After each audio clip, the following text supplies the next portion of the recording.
Microsoft isn't quite ready to replace the Surface Book yet.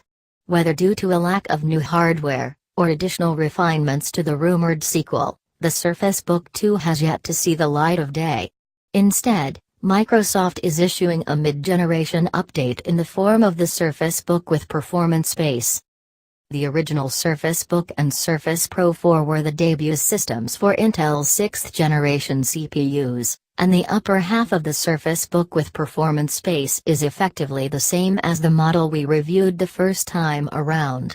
The original standard Surface Book, which is still available and is not being discontinued, starts at $1,500. That buys you a Core i5 processor with 8 GB of RAM and a 128 GB solid-state drive. The Surface Book sets itself apart with its dynamic fulcrum hinge, which makes it possible to detach the display to use as a tablet. It folds into a rounded edge, just like the spine of a novel, using a mechanism that's similar to a metal watch band.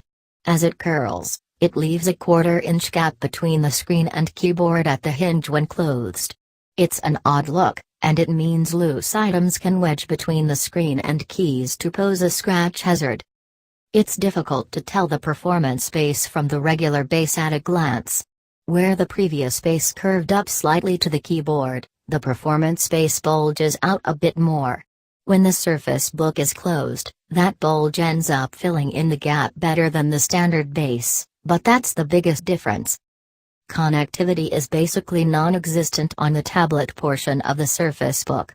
The only exceptions are a 3.5mm audio output in the top right corner of the device, which isn't a great location, as it leaves cords dangling over the keyboard when headphones are attached, and an unadvertised power port on the bottom. We also found the port a little too snug, so plugging a device in, or removing it, means playing